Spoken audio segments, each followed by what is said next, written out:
करके महिलाओं को मैं बताना चाहता हूं कि महिलाओं की क्या स्थिति थी। कहते हैं बाबा साहब सिर्फ दलितों के थे, ऐसा नहीं, दलितों के लिए किया क्योंकि उनके बहुत ही बुरे हाल थे, लेकिन उन्होंने जो है महिलाओं के लिए भी किया, श्रमिकों के लिए भी किया, मजदूरों के लिए भी किया, सब लोगों के लिए, पिछड़े वर्ग थे उन सब लोगों के उत्थान के लिए उन्होंने कार्य किए। यहाँ पर पढ़े लिखे हमारे जो विद्वान साथी, उन्होंने मनुस्मृति पढ़ी होगी कि मनुस्मृति के मुताबिक शूद्रों का क्या हाल था। शूद्र अगर वेद भी सुनते तो उसमें लिखा हुआ है कि 9 इंच लंबी 10 इंच लंबी कील जो है, लोहे की कील को आग में तपा करके फिर शूद्रों के मुंह में रखा जाए। अगर वो बोलते हैं, अगर वो सुनते हैं तो उनके कान में खोलता हुआ शीशा डाला जाए। भारत में कोई भी नहीं था जिनके पास 32 डिग्री हो, 9 भाषाओं का ज्ञान हो, कोई भी नहीं था।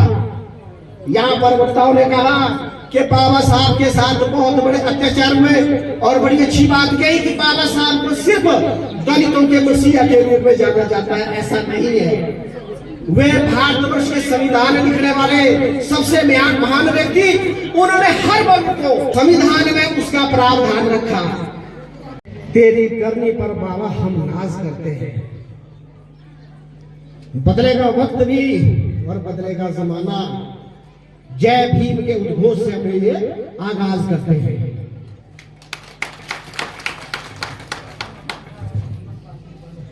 आज के इस समारोह में मुख्य अतिथि आदरणीय हेमचंद जी, उनके साथ प्रथम दीर्घ में बैठे हुए सारे गणमान्य व्यक्ति आदरणीय दर्शन लाल जी, जो अनुसूचित जाति अन्य पिछड़ा वर्ग के कर्मचारी वर्ग के अध्यक्ष हैं जिला के, शायद जिला के ही है,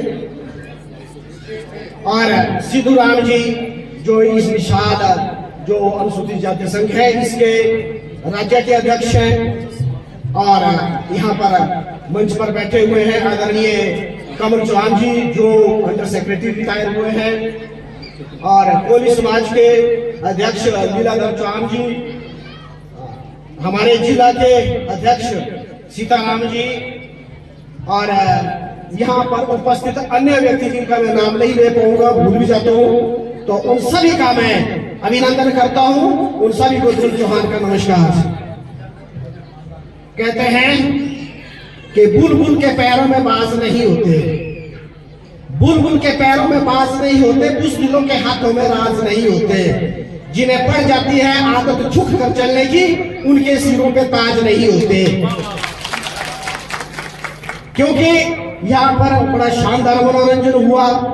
अब एक हमारे दिमाग में भी एक घड़ी चलती है, जब मनोरंजन हो रहा तो मनोरंजन ही होना चाहिए।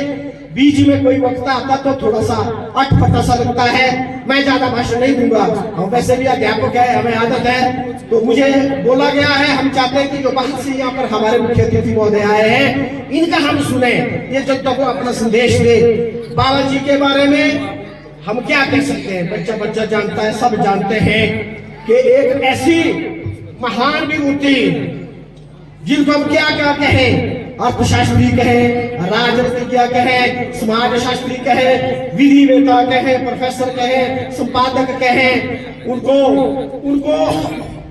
धर्मशास्त्री कहें, इतिहासकार कहें, किन किन शब्दों से उनको कहें बहुत कम है।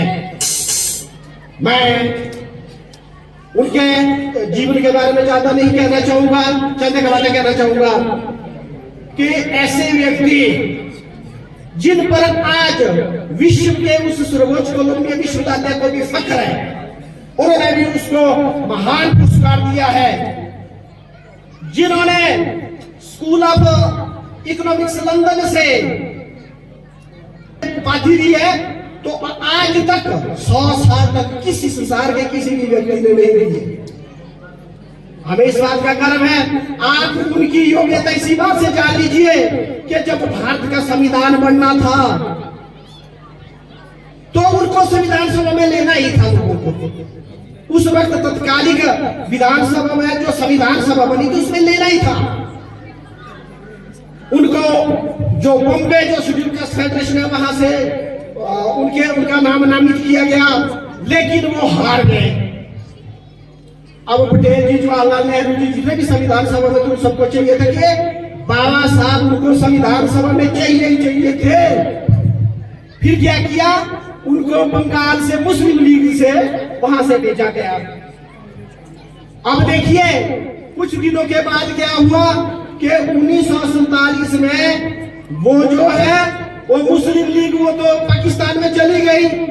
अब उनके पास दोबारा प्रतिनिधित्व नहीं रहा, तो उनके लिए स्पेशली जो प्रेसिडेंसी के जो अध्यक्ष हैं उन्होंने एम.आर. जयशंकर को इस्तीफा दिलाया और उनकी जगह बाबा साहब अम्बेडकर जी को वहां पर दोबारा नियुक्त किया।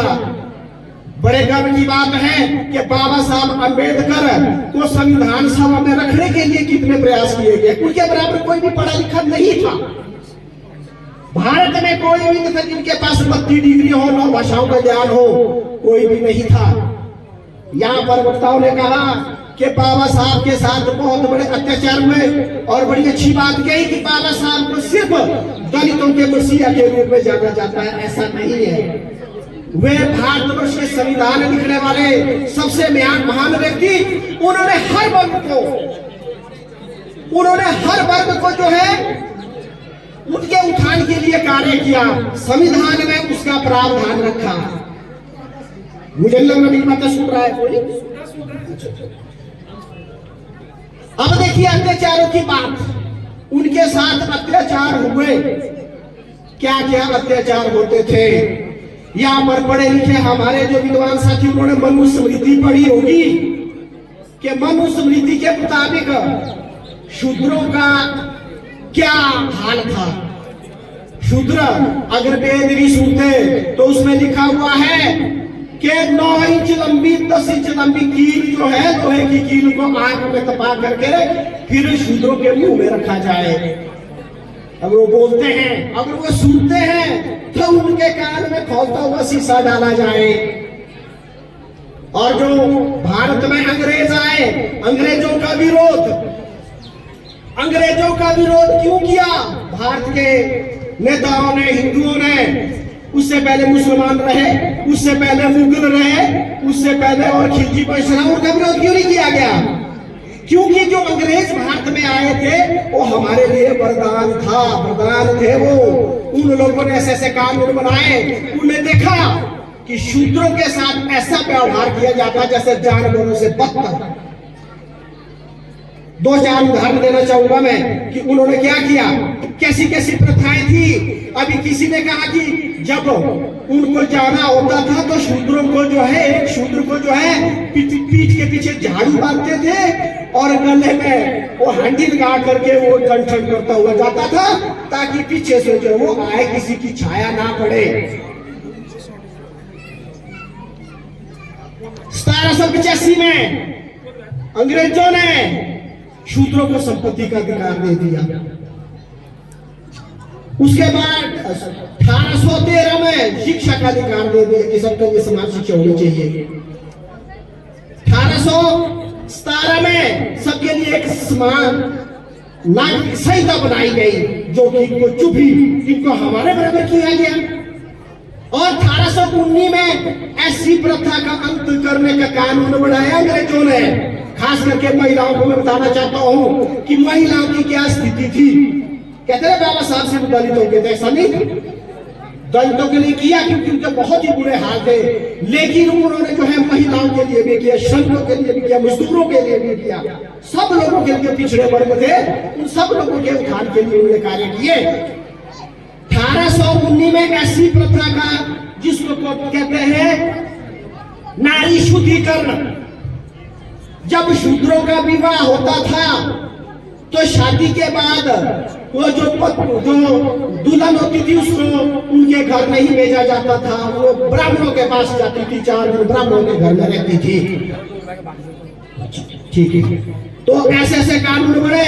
नरबलि प्रथा थी जो 1830 में वहां पर मंदिरों में शूद्रों, पुरुष हो या स्त्री हो, उनका सिर पट कर बलि दी जाती थी। इसके बाद और भी कानून थे। पहला बच्चा गंगा में बहाया जाता था। चर्क कानून था, एक चर्क पूजा होती थी जिसमें कोई पुल बनना है, कोई मंदिर बनना है तो शूद्रों को क्या करते थे, वहां पर जिंदा चढ़वाया जाता था। ऐसे बहुत सारे ऐसे कानून है, आपका खूब खोलेगा, मुझे आदेश हुआ कि मैं जल्दी जल्दी समाप्त करूं। तो ऐसे बहुत सारे कानून है जो बाबा अंबेडकर ने 1932 में पूना पैक्ट में किए।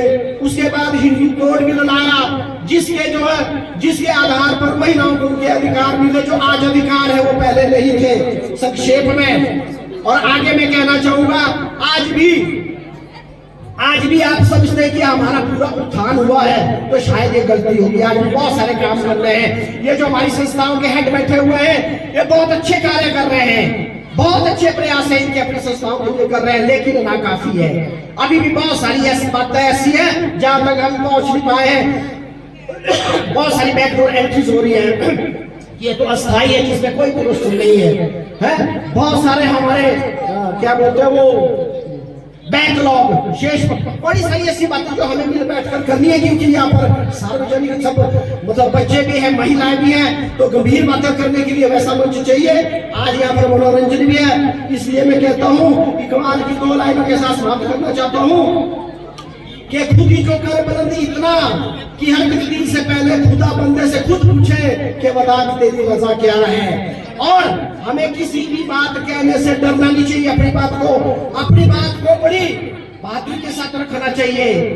हमें समाज के किसी भी डर से डरना नहीं चाहिए। हाँ, ये बात जरूर है कि हमारे किसी भी कार्य से, हमारे किसी भी भाषण से, हमारी किसी भी गतिविधि से समाज की, हमारे देश की एक अखंडता बनी रहनी चाहिए। समाज में कोई इस प्रकार का भेदभाव नहीं करना चाहिए हमें, जिससे कि दूसरी जातियों दूसरे पर हमसे आक्रोशित हो। हमने अपने हितों की रक्षा करनी है, अपने हितों के लिए लड़ना, आने वाली पीढ़ी के लिए लड़ना है। इसलिए मैं कहता हूँ बात में बात हो तो बात होनी चाहिए, बात में अगर बात हो तो बात होनी चाहिए, या तो जीत होनी चाहिए या तो बात होनी चाहिए। अरे पीठ पीछे तो सब कुछ कहना आसान है, सामने से कह सके औकात होनी चाहिए। जय हिंद, जय भारत।